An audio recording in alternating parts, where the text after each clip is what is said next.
Ya, selamat pagi Bapak Ibu yang dikasihi. Assalamualaikum warahmatullahi wabarakatuh.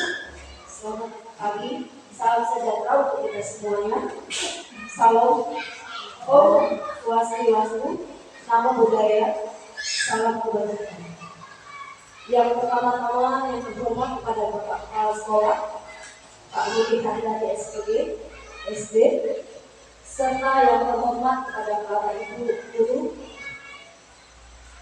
SD Negeri Lubu, serta peserta seminar pada pagi hari ini yang berbahagia. Puji syukur kita panjatkan kepada rahmat-Nya, kita masih bisa berkumpul bersama-sama untuk menimba ilmu dalam seminar pada pagi hari ini. Adapun susunan acara yaitu susunan acara denominasi penyebab pemahaman budaya positif di SD Negeri Lubu. Yang pertama berdoa, selanjutnya menyanyikan lagu Indonesia Raya, kata sambutan, serta dari kepala sekolah sekaligus membuka acara penyebaran pemahaman positif yang akan disampaikan oleh Ibu Idayani SPD selaku calon guru penerang angkatan 9 tahun 2023. Untuk kegiatan selanjutnya, kegiatan inti pemahaman materi, diskusi, serta acara penutup, yaitu ditutup oleh kepala sekolah dan ramah-ramah. Ya, Bapak Ibu yang terkasih, kita akan masuk dalam acara yang pertama, berdoa, dan kita akan berdoa menurut agama dan kepercayaan kita masing-masing. Berdoa dimulai.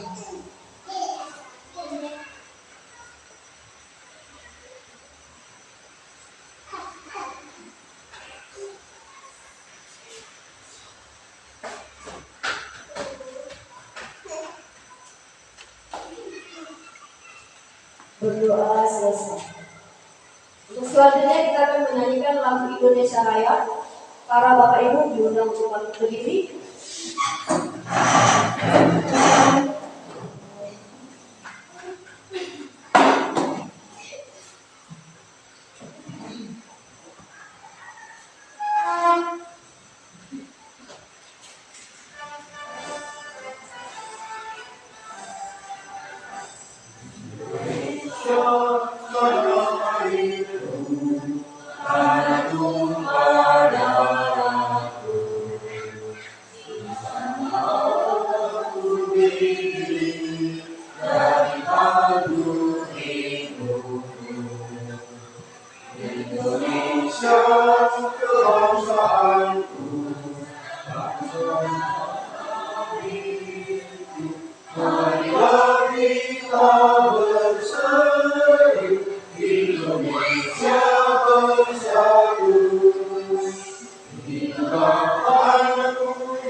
Melalui ini, Bapak Ibu, dengan izin Bapak Ibu yang hadir saat ini dan oleh Tuhan Yang Maha Esa, kegiatan ini saya nyatakan dimulai. Demikian yang dapat sampaikan. Saya mohon maaf kepada Bapak Ibu semua. Selanjutnya saya serahkan sepenuhnya kepada Bapak Ibu untuk menyampaikan materi yang akan disampaikan. Terima kasih. Assalamualaikum warahmatullahi wabarakatuh.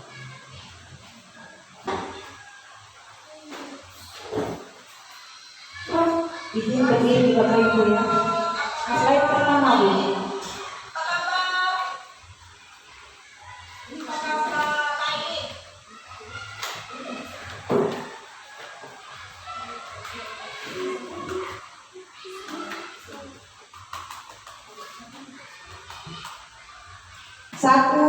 Muhammad selaku guru penggerak angkatan 9. Nama sudah diketahui.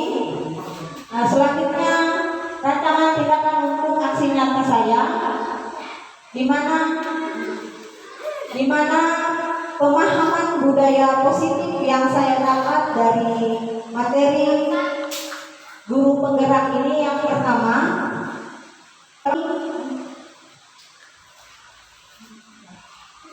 budaya positif itu dapat menciptakan murid yang merdeka dan disiplin diri yang kuat, juga menumbuhkan budaya positif di sekolah dengan meyakini prinsip-prinsip nilai kebajikan universal. Karena menciptakan budaya positif melewati keyakinan kelas dan nilai-nilai kebajikan universal tadi itu tidak dan kapan acara ini bisa berjalan dengan baik. Melalui ini Bapak Ibu, dengan izin Bapak Ibu yang hadir saat ini dan oleh Tuhan Yang Maha Esa, kegiatan ini saya nyatakan dimulai.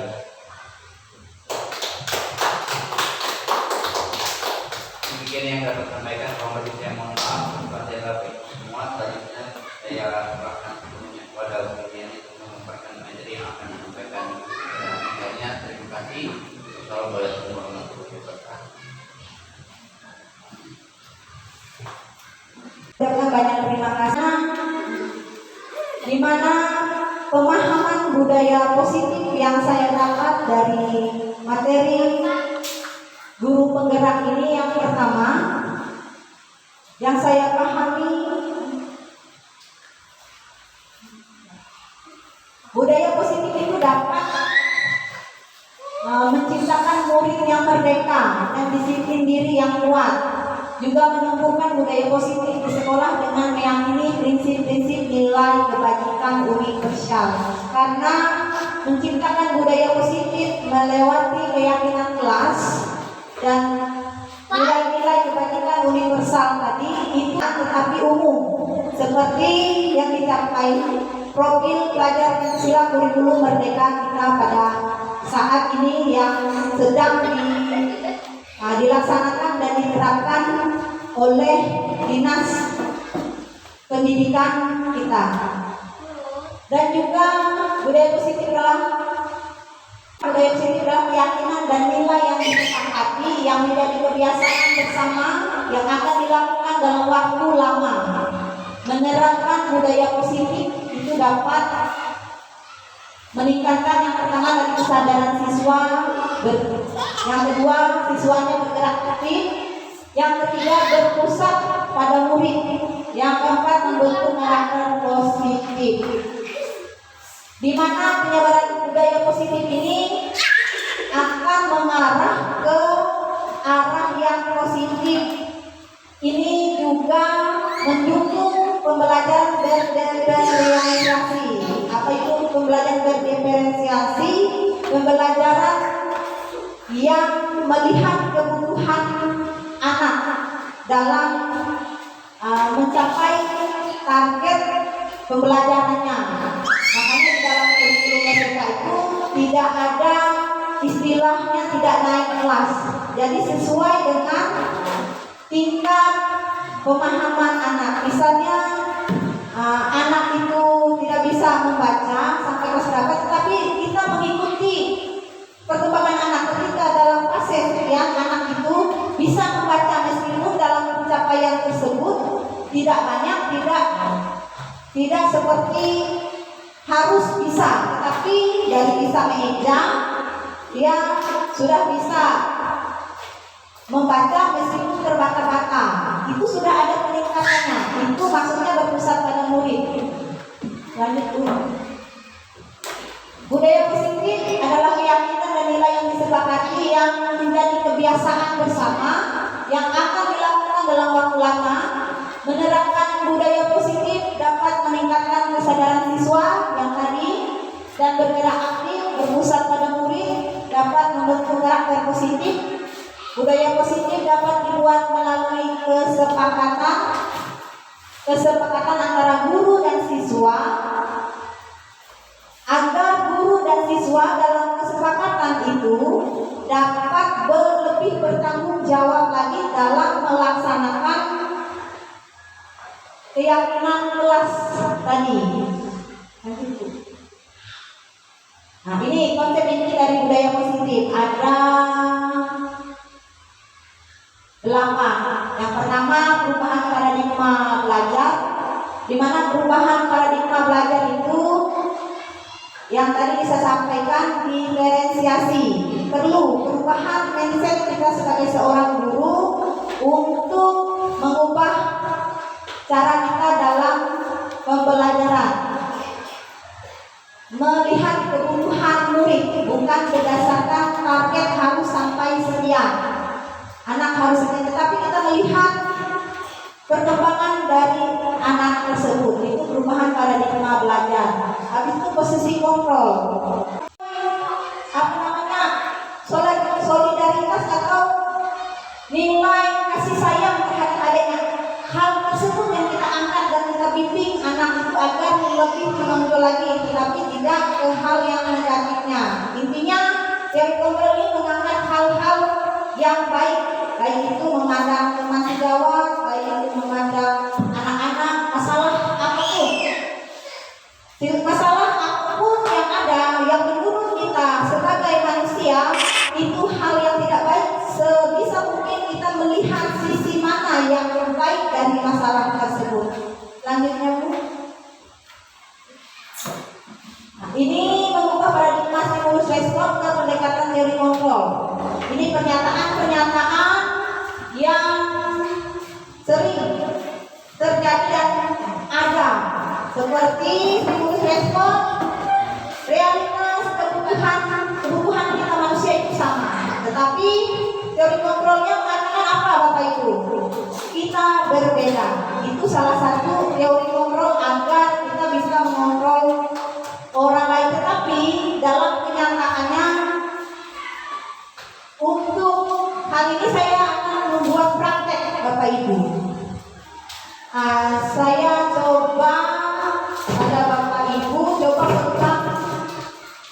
genggam tangan Bapak Ibu, genggam sekuatnya. Nah, misalnya kita lihat 1, 2 orang ya. Coba tangan Pak Reni digenggam. Saya lihat Putri coba rayu Pak Reni. Caci kaki Pak Reni sampai Pak Reni mau membuka tangannya atau disogok apa saja. Silakan. Coba. Atau yang lain boleh. Yang lain ikut lawan dengan Pak Sumen atau Ropi. Ibu dengan Kuria. Boleh. Coba. Kita dipraktikkan dulu. Ini tentang teori kontrol. Tentang teori kontrol, ketika tangan kita digenggam, memang ada instruksi dari saya, tetapi mengontrol semua itu ketika Bapak Ibu tidak mau, apalah daya saya. Tetapi ketika Bapak Ibu mau menggenggam atau membuka itu, dari mana Bapak Ibu? Dari mana itu kontrolnya? Dari saya atau dari teman atau dari diri sendiri? Gimana? Dari diri sendiri. Nah, itu budaya positif itu dari diri sendiri. Semua kontrol yang baik dan tidak baik itu adalah semua dari diri kita sendiri. Lanjut dulu. Disiplin positif.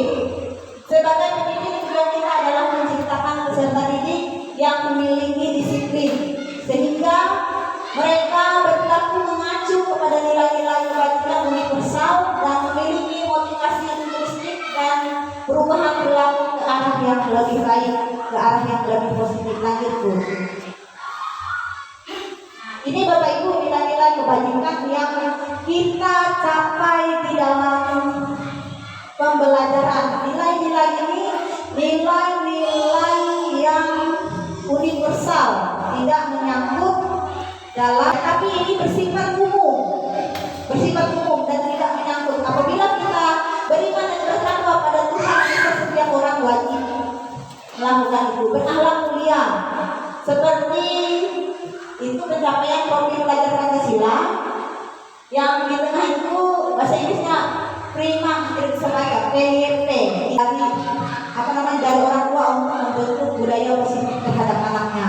Di sana life skill, keterampilan hidup, dapat dipercaya, lurus hati, mendengar yang aktif, tidak merendahkan orang lain, tidak memberikan yang terbaik dari dirinya. Tidak heran kalau ketemu saya kalau di TGP, tidak heran kalau ketemu orang-orang itu selalu mengangkat hal-hal yang baik. Jadi diharapkan kita semua menjadi orang-orang yang bisa mengangkat budaya-budaya positif yang sudah kita lakukan dan lebih lagi untuk menyebarkan kepada teman yang lain. Lanjut Bu. Nah, di sini ada kebutuhan dasar manusia itu ada 5 kalau tidak salah. Nah itu kebutuhan dasar sana ada itu. Nah, bertahan hidup, kasih sayang, rasa diterima, penguasaan, kebebasan, kesenangan itu yang kita miliki, yang kita butuhkan semua manusia. Dan dari semua tingkah laku manusia, baik itu yang baik yang tidak baik, itu memiliki tujuan dan motivasi, Bapak Ibu. Nah, 5 posisi kontrol dulu. Ini saya kemarin ditanya, Ibu selama ini jadi guru, gimana posisi kontrol Ibu sebagai guru untuk mengontrol murid? Saya menjawab, penghukuman dan menjadi teman, itu saya. Nah, kalau penghukuman itu tidak berencana, Bapak Ibu, tetapi langsung ketika anak tersebut melanggar, kita langsung satu arah. Ada 5 posisi kontrolnya. Dari antara ini ada yang menurut kami yang baik, Bapak Ibu, seperti membuat merasa bersalah, ini juga sering kita lakukan. Lanjut Bu, ada lagi selainnya. Nah, ini hukuman konsekuensi yang sering kita lakukan. Kalau hukuman tidak terencana, konsekuensi terencana, disepakati, restitusi, proses menciptakan kondisi bagi anak. Restitusi ini masuk dalam manajer. Kita menstabilkan kondisi anak tadi yang terpuruk menjadi dapat lagi membangun mentalnya sehingga lebih baik. Lanjut Bu. Ini contoh penerapan 5 posisi kontrol guru. Hormat pada bendera selama 1 jam. Apa itu di bawahnya katanya Bapak Ibu? Ya, menghukum. Habis itu berapa kali Ibu Bapak harus memberi kamu? Berapa kali Ibu Bapak harus memberi kamu kalau selalu saja mengecewakan Bapak Ibu? Ini contoh dari membuat rasa bersalah tadi Bapak Ibu. Lanjut. Nah, ini yang restitusi. Apakah kamu tahu kesalahanmu? Kira-kira bagaimana untuk memperbaiki? Itu restitusi dari manajer yang terbaik tadi. Nah, dari 5 posisi kontrol tadi. Sehingga anak-anak bisa mengambil posisi kontrol dalam dirinya, sehingga dia dapat melakukannya sesuai apa yang dia ajukan. Lanjutnya, ini saya kecewa sekali dengan kamu. Posisi saya kecewa sekali sama kamu itu membuat rasa bersalah. Ketika kita sering biasanya, aduh, nah kamu ini kecewa ibu sama kamu, itu membuat rasa bersalah. Jadi anak merasa, aduh kasihan ibu itu karena saya, nah seperti itu. Lanjut Bu. Nah, ini keyakinan kelas tadi. Mengapa keyakinan kelas? Kenapa bukan peraturan kelas? Karena keyakinan kelas dilaksanakan, disepakati, melewati kesepakatan tadi, guru dengan murid membuat kesepakatan dan dilaksanakan bersama-sama sesuai dengan kemauan murid dan guru. Kita hanya membimbing anak-anak. Ketika mereka melaksanakan itu, mereka akan lebih bertanggung jawab lagi dalam melaksanakan pembelajaran. Nah, dalam pembentukan keyakinan kelas itu, Bapak Ibu, yang pertama bersifat abstrak, tidak kelihatan kalau keyakinan kelas. Kalau peraturan kelihatan, itu yang bedanya. Keyakinan kelas itu bersifat abstrak, peraturan kelas itu kelihatan. Habis itu berupa pernyataan yang universal, menyeluruh. Sedikit saja agar mudah diingat, dan peraturan itu tidak panjang, tetapi dia sedikit agar mudah dipahami dan diingat oleh murid-murid. Yang sudah saya laksanakan kepada anak-anak murid yang saya aku, kamu memiliki keyakinan setiap ketemu ibu bapak guru siapapun, kamu harus menunjukkan nilai diri. Tapi tidak, saya lihat setiap hari ada perubahan terhadap anak-anak, dan mereka lebih berkarakter dan lebih berhamba. Ketika kita berhamba kepada murid-murid itu berhamba terhadap kita. Masih Bu. Sesuai dengan kondisi kelas dan sekolah. Ini disesuaikan dengan kondisi kelas dan sekolahnya. Semua warga sekolah, warga kelas itu wajib untuk melakukan hal tersebut karena sudah melewati kesepakatan. Semua warga sekolah dilibatkan saat membuat keyakinan kelas. Nah, kalau keyakinan kelas itu hanya wali kelas dengan muridnya, tetapi kalau dalam lingkungan kelas wajib semua warga sekolah, baik itu murid. Biasanya kita melaksanakannya, kalau pengalaman saya Bapak Ibu, itu hanya guru saja, seperti buanglah sampah pada tempatnya, tetapi kita tidak dua arah. Intinya peraturan satu arah, kalau keyakinan itu dua arah, kesepakatan. Lanjut. Nah, ini segitiga restitusi yang tadi masuk dalam manajer, suatu proses dialog yang dijalankan oleh guru agar dapat menghasilkan murid yang mandiri dan bertanggung jawab. Nah, itu ada tahapan segitiga restitusi, validasi tindakan yang salah. Ketika anak yang dilakukan kemarin, yang saya sampaikan kasus yang kemarin itu, yang si Hendra itu sudah kita lakukan, kita memvalidasi tindakan yang salah bersama-sama dengan anak tersebut, dan kita menanyakan keyakinan yang sudah kita sepakati terhadap peraturan, terhadap keyakinan kelas yang sudah disepakati antara guru, murid, dan warga sekolah. Apakah itu tindakannya benar atau tidak? Kalau tidak, bagaimana? Apa tindakan lanjut dari anak tersebut? Dia akan mengajukan apa yang dia lakukan. Dan selanjutnya menstabilkan identitas. Ketika anak tersebut melakukan sesuatu yang tidak positif, pasti dia akan merasa saya ini. Jadi itulah gunanya untuk menstabilkan identitas. Semua kita manusia adalah sama. Semua manusia bisa membuat kesalahan.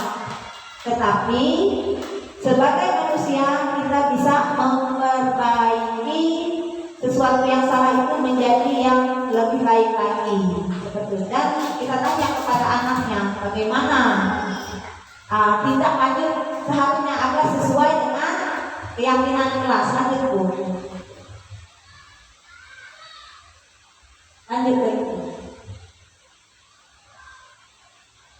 Lanjut. Penyabaran, pemahaman kepada rekan-rekan guru di SDN Lugu, Kecamatan Baleriang, Kabupaten Sukamara. Materinya hanya sampai di situ saja. Bagi Bapak Ibu, sampai sesi ini kalau mau ditanyakan silakan.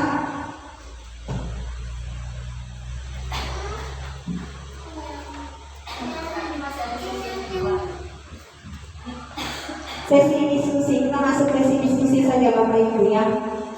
Untuk sesi diskusi dari pemaparan tadi mungkin ada yang ditanyakan.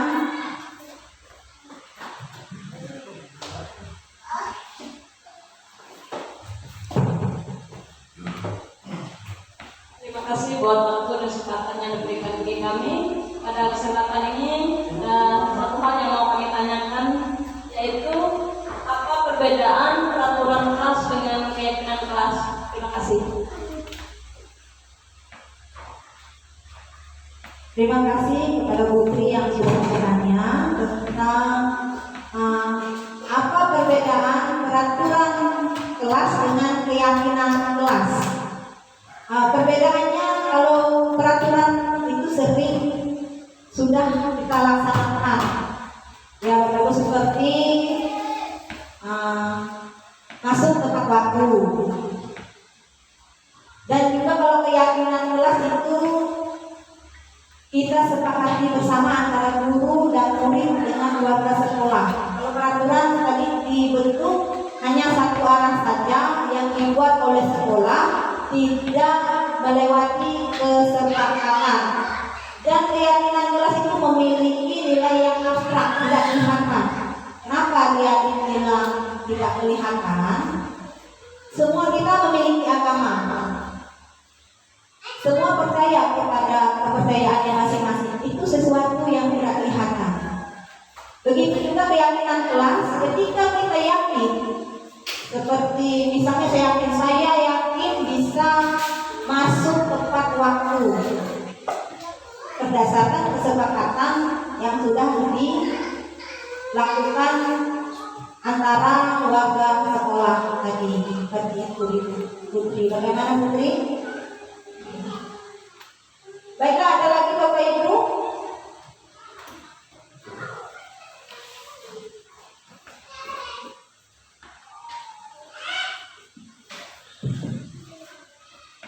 Terima kasih untuk waktu yang diberikan. Sebuah hal yang ingin saya tanyakan Bu. Jadi Ibu menyampaikan di situ ada pemahaman tentang lima kontrol. Guna manajerial, hukuman dan sebagainya. Nah, menurut Ibu dari kelima kontrol itu mana yang paling tepat, yang paling mudah diterapkan di sekolah? Ini bisa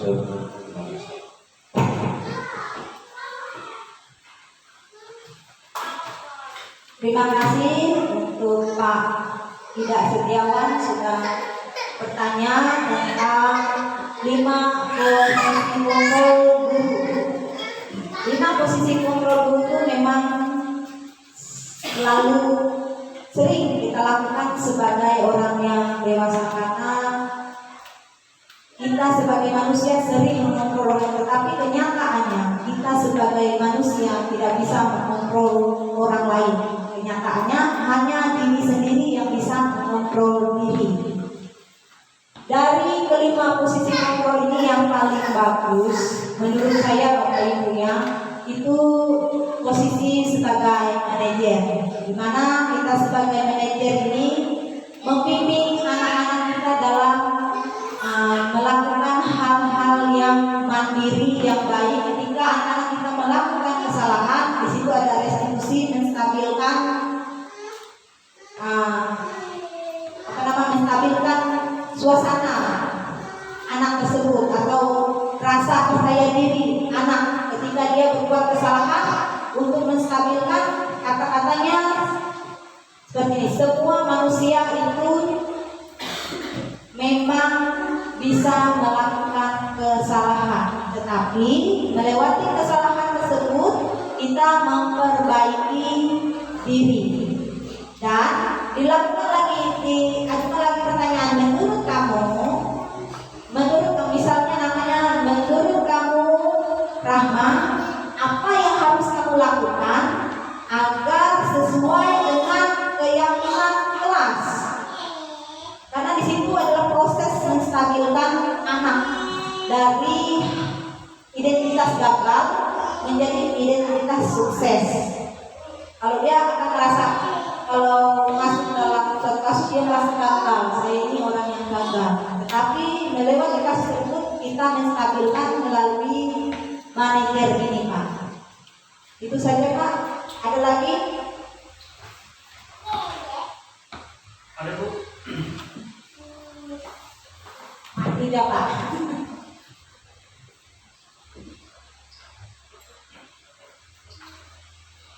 Terima kasih atas kesempatan yang diberikan untuk menjawab pertanyaan. Di sini kita melihat 5 posisi kontrol. Menurut pertanyaan kami adalah, apakah kelima posisi kontrol ini bisa diberlakukan di suatu sekolah?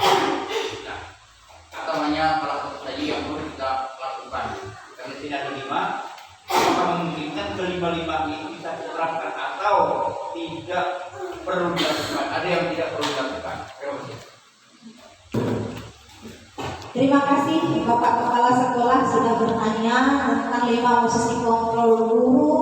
Apakah kelima-lima posisi ini ada yang tidak boleh kita lakukan atau semua bisa kita pakai?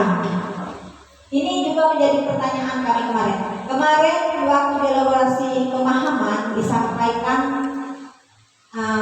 setelah kalau bisa itu melewati manajer dulu, karena dari semua posisi ini menurut saya ini yang terbaik. Ketika manajer itu sudah kita lakukan, itu bisa turun dari pemantau, dari manajer ke mantau, lalu turun lagi teman, turun lagi seperti itu. Tetapi semua ini berdasarkan kesepakatan kelas atau keyakinan tadi, Pak. Hanya itu saja, Pak. Ada lagi, Bapak Ibu?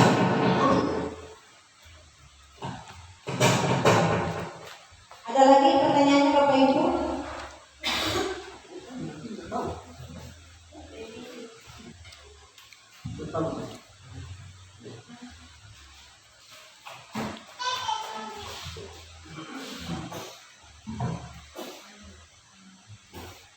Nah, ini sebelum ke penutup, contoh budaya positif yang saya terapkan di sekolah kita.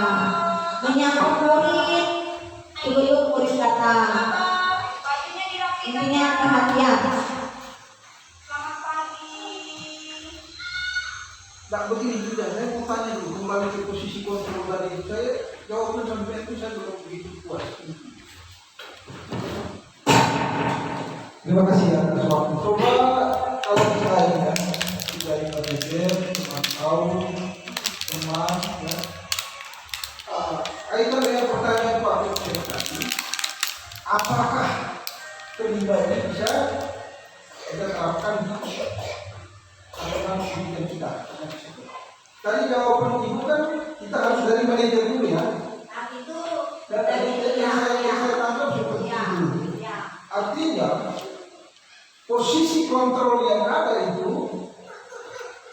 tidak serta-merta kita jalankan. Artinya dia harus dari manajer, baru pemantau, turun sampai ke penghubung, begitu ya. Kira-kira begitu atau gimana? Ya. Saya belum begitu paham. Iya, Pak. Nah, tolong Ibu jelaskan ke saya dengan teman-teman ya. Oke, manajer tadi kita sudah paham. Bagaimana kira-kira kita menerapkan dari pemantau, teman, sampai ke penghubung itu? Kira-kira seperti apa? Coba jelaskan ke kami. Terima kasih. Iya, Pak. Terima kasih ya. Bagus sekali pertanyaannya. Itu juga yang menjadi pertanyaan kami kemarin kepada pemateri. Apa yang disampaikan beliau seperti ini. kita melakukan proses dulu di manajer. Memang kadang manusia itu sama, tetapi kebutuhannya yang berbeda. Untuk mencapai kebutuhan tadi, ada tindakan-tindakan yang dilakukan oleh siswa ataupun manusia untuk mencapai kebutuhan dasar manusia tadi yang 5. Nah, ketika manajer itu sudah kita lakukan dari hal yang baik, semuanya memang ada kasus seperti itu. Nah, disampaikan oleh beliau, ketika tidak bisa, kita turun ke pemantau. Cara pemantau itu dia melewati aturan, Pak. Kalau pemantau, jadi benar-benar melewati peraturan.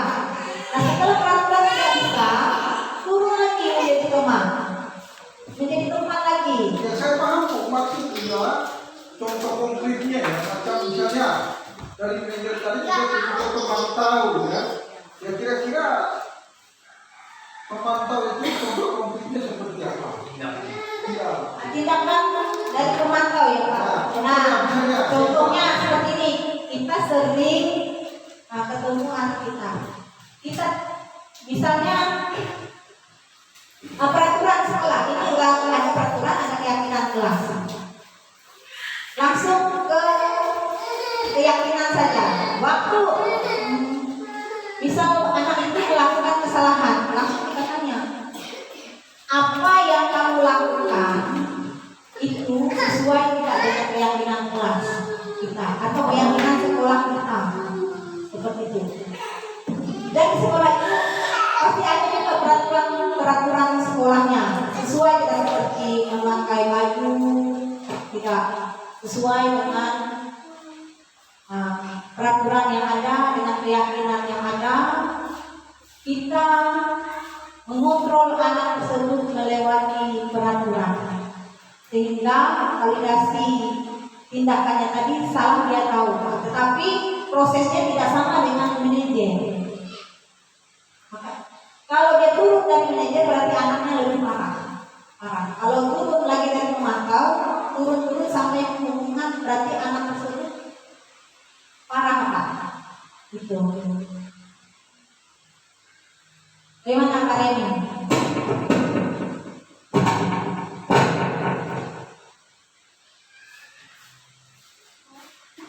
Cukup atau belum?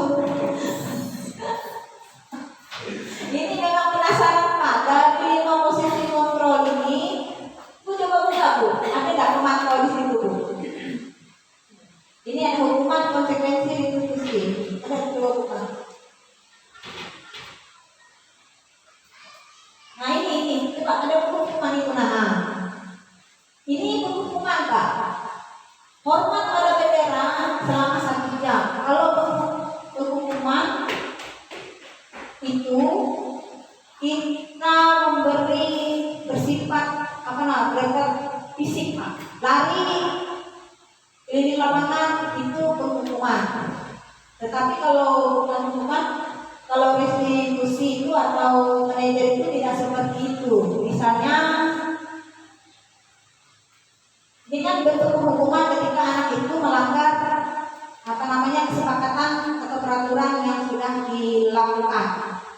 Nah, bisa dia telat atau tidak memakai baju sesuai dengan yang sudah ditetapkan di sekolah. Langsung ditanya kalau restitusi. Nah, hari ini kamu memakai baju apa? Kok tidak sama dengan teman yang lain? Dia menyampaikan kenapa dia memakai baju tidak sama. Terus setelah dia tahu kesalahannya, kita tanya, kamu tahu tentang memakai baju apa? Misalnya jawab, tahu Bu. Iya, kalau sudah tahu, kalau hari berikutnya kamu harus bagaimana? Menurutmu? Itu kan menurut anak, bukan menurut kita. Menurutmu kamu harus bagaimana? Iya Bu, saya akan melakukan sesuai dengan keyakinan yang sudah dibuat oleh sekolah. Tidak langsung mesti kita menghukum Pak. Sama juga yang tadi buat rasa bersalah juga seperti itu. Kalau buat rasa bersalah Pak, berapa kali Bapak mengecewakan ibu, karena sering berulang-ulang kita memberitahu kepada anak itu bahwa hal tersebut tidak benar, tetapi anak tersebut tidak menghiraukan. Itu membuat rasa bersalah. Kalau kita dengan nada yang lemah, lemas, lembut, tetapi tajam, sehingga membuat orang terhadap kita itu merasa bersalah, seperti itu Pak.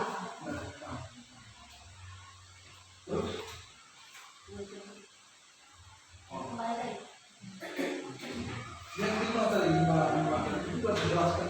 Tidak tadi saya sedikit sudah paham. Yang 5 kontrol. 5 posisi kontrol Pak. Ya. Kemudian pemahaman, Kelima. bersama. Jadi yang saya tangkap begini, Bu Jan. Ini untuk saya. Yang saya tangkap dari sini. Kasusnya tadi, contoh kasus tadi yang kita tampilkan tadi berapa? Kalau ditampilkan tadi musim. Lain, kasus tadi, lain contoh kasus tadi. Nah ini ya. Artinya ini contoh kasus. Siswa tidak memakai atribut dekat. Ya toh? Sekarang kembali ke tadi posisi kedua, posisi kontrol. Coba. Nah, langkah yang pertama yaitu harus dari manajer ya. Begitu ya? Tidak, Pak. Oh iya. Kan penjelasan itu kan begitu ya, mau saya lakukan. Jadi dari manajer, artinya dari manajer itu ya kita sepertinya ya kita solusi mengarahkan seperti itu. Lalu apa yang kita bimbing tadi kita pantau, kan begitu? Kita pantau apakah sesuai atau tidak. Lalu setelah itu ini cara kita. Bagaimana cara kita supaya dia bisa mengikuti, mungkin kita jadikan teman. Nah, itu tergantung strategi aja kita. Dari teman itu, jadi mungkin pendekatan kita atau bagaimana cara kita lah berteman dengan mereka sehingga memberikan hal positif, sehingga anak itu bisa mengikuti. Nah setelah itu baru turun lagi ke pembuat merasa bersalah. Artinya begini, saya tanya. Setelah kita berikan semua buah, tapi ya masih saja. Lalu seperti kata-kata motivasi tadi yang ibu sampaikan tadi, kalau sudah berapa kali dan memberikan itu. Nah sampai kepada titik yang terakhir, yaitu memberikan hukuman. Jadi seperti itu. Saya pikir semuanya ini sudah kita laksanakan. Semuanya ini sudah kita laksanakan di sini. Hanya ini bentuk penegasan saja. Bentuk penegasan bahwa memang yang sudah dilaksanakan itu. Jadi begini, kalau memang di dalam minggunya seperti ini yang harus kita ikuti. Itu kira-kira pemahaman saya Bu seperti itu. Kalau salah tolong bisa. Tepuk tangan dulu untuk Pak Reni. Luar biasa. Ya Pak, benar. Apa yang disampaikan Bapak itu 5 posisi kontrol tadi kita harus melewati manajer dulu Pak, sebagai seorang guru yang berpihak kepada murid. Tetapi ketika manajer itu tidak mempan, kita turun ke pemantau. Ketika pemantau tidak mempan, ya turun. Tapi tidak mungkin sampai ke sana. Selaku anak-anak yang berbudaya positif itu mereka akan bertanggung jawab dan memiliki karakter, karena melewati keyakinan kelas yang dibentuk melewati kesepakatan antara guru dan murid dan warga sekolah tadi, sehingga setiap warga sekolah itu memiliki tanggung jawab. Jadi hal yang positif akan keluar dari diri kita masing-masing. Ada lagi Bapak Ibu pertanyaannya? Kalau Hadir? Musim ini terakhir dari saya. Ini kita bahas tentang kelima posisi kontrol guru. Di sini ada hukuman, ada beberapa sekolah, banyak teman, memantau dan belajar anak-anak manajer ini ya kita semua guru ya saya maksudnya. Jadi di sini ini langsung ke yang terakhir ini ke masalah penghukuman ini kan di dalam sekolah itu mungkin ada banyak murid yang boleh dikatakan apa ya wajar ya kasar. Namun di sini ada juga yang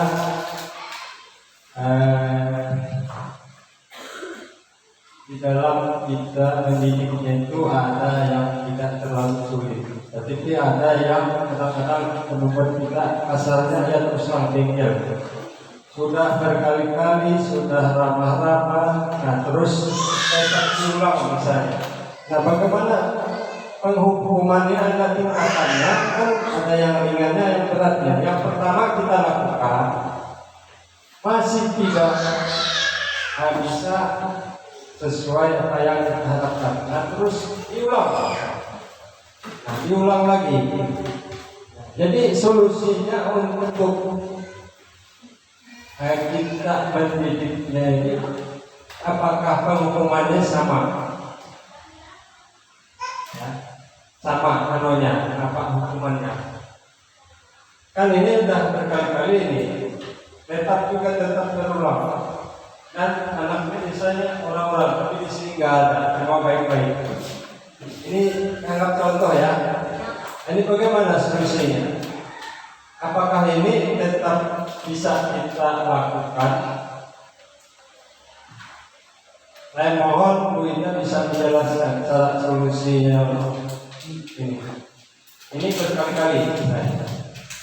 Terima kasih Pak Hadim atas pertanyaannya. Yang disampaikan kasus oleh Pak Hadim tadi, anak tadi sering diberi hukuman, tetapi selalu melakukan suatu hal kesalahan berulang-ulang. Contohnya misalnya tidak memasukkan baju yang berpakaian. Tetapi hari ini tidak pakai baju, tapi sudah dikasih mungkin hukumannya menyapu, menyapu selasan atau mengambil sampah. Pokoknya setiap hari berulang-ulang.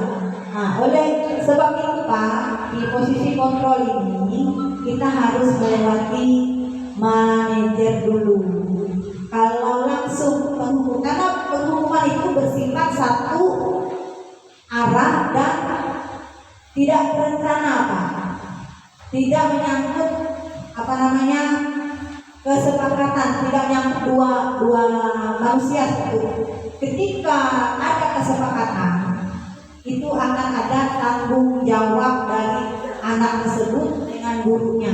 Kalau hanya satu arah dan tidak terencana, itu kurang tepat untuk kita sebagai seorang guru untuk melakukan hal tersebut. Jadi apapun kasusnya nanti kita boleh bersama-sama melewati kontrol guru adalah manajer, di mana kita sebagai seorang manajer di sini menuntun membimbing anak dalam agar bisa bertanggung jawab dan melakukan tugas-tugasnya sesuai dengan yang sudah disepakati, dan dia juga akan memiliki karakter, memiliki rasa tanggung jawab di sini intinya. Itu saja Pak. Baiklah Bapak Ibu, untuk sesi diskusi kita saya ucapkan banyak terima kasih. Ya, ada lagi Kak? Saya tambahkan dulu. Ya, silakan ada tambahan dari Pak Reni. Terima kasih, saya yang kedua kalinya direkam ya, supaya kalau mau disuruh di sana bisa wajib. Pertanyaan Pak Hadim tadi saya kira kalau kita kaitkan dengan keyakinan kelas kan, itu kalau kita kaitkan dengan keyakinan kelas, ya keyakinan kelas yang kita buat tadi, ya itu kan berdasarkan kesepakatan antara guru dengan murid yang ada di dalam kelas itu. Jadi itu kaitannya dengan itu. Nah, kalau sudah kaitan dengan keyakinan kelas, saya pikir segala sesuatu yang kita buat kan melalui kesepakatan. Nah, ini kan antara guru dengan murid. Nah, sehingga jika itu terjadi berulang-ulang, misalnya seperti pertanyaan tadi, ya kita juga bisa mungkin semacam strategi atau apa yang kita sepakati tadi, karena kita sudah sepakat, mungkin juga ada hukuman. Karena sudah melalui kesepakatan tadi. Kalau seandainya terus berulang-ulang ya, seperti yang disampaikan beliau, seandainya kasus ini terus terjadi, sudah berulang-ulang, sudah kita memberikan nasihat, katakan sudah kita manajeri, lalu kita terus kita pantau memang seperti itu, lalu strategi kita bagaimana pendekatan kita sebagai teman atau sebagai apa, tetap saja akhirnya ujung-ujungnya hukuman. Apa gimana sih? Setelah kita jatuhkan hukuman, kalau itu terus-menerus terjadi, artinya anak itu tidak jarang-jarang, kan begitu demikian. Nah, itu salah satunya itu bisa kita strateginya itu, kalau menurut saya kita kembali ke keyakinan kelas, bahwa di situ di keyakinan kelas itu ada kesepakatan antara guru dengan murid. Bagaimana sih kalau seandainya kamu terus-menerus melakukan kesalahan yang berulang-ulang? Pasti akan ada konsekuensi ya. Siswa itu terima karena memang sudah melalui kesepakatan. Jadi keyakinan kelas itu bagi saya perlu ya, seperti yang sudah saya lakukan juga. Contoh, ini saya sampaikan di sini untuk mendisiplinkan siswa. Salah satunya yaitu kalau siswa itu keluar masuk, dia keluar izin masuk harus ketok. Kalau tidak ketok, tidak boleh masuk. Lalu saya masuk kelas, begitu saya muncul di depan pintu itu sudah, dan semua harus berdiri memberikan salam dan jangan duduk sebelum guru persilakan. Setelah itu, oke, ada yang memimpin sembahyang. Setelah itu silakan arahan dari guru. Seperti itu yang saya lakukan. Lalu ada hukuman yang memang kami terapkan di dalam kelas, yang itu adalah kesepakatan kami sendiri. Sehingga kalau dia buat berulang-ulang ya ada konsekuensi. Dan dari situ anak-anak itu yang awalnya memang mereka kelihatan nakal berulang-ulang dan akhirnya bisa ditangkap. Sekarang sudah berkurang kelas dalam bulan minggu saya. Jadi itu, terima kasih. Masukkan aja. Tepuk tangan lagi Bapak Ayam. Terima kasih Pak atas penguatannya. Apa yang disampaikan Bapak itu memang benar dan saya juga melihat dan juga menjadi referensi saya. Semoga nanti kita semua sebagai guru di posisi kontrol, kita dapat bekerja sama untuk meningkatkan budaya positif, baik itu antar murid, antar guru, antar teman di dalam sekolah kita, SD Negeri Luwu, bahkan teman-teman yang hadir dari TK dan PAUD juga boleh melaksanakan di sekolahnya masing-masing. Karena budaya positif itu menjadi karakter kita. Kita sebagai guru juga harus memiliki hal tersebut. Bagaimana anak kita berkarakter kalau kita tidak berkarakter? Mungkin penyebaran pemahaman budaya positif di lingkungan sekolah kita hanya sampai di sini saja. Saya ucapkan banyak terima kasih. Wassalamualaikum warahmatullahi wabarakatuh. Salam sejahtera bagi kita semua. Kami serahkan kepada Bapak Ayah.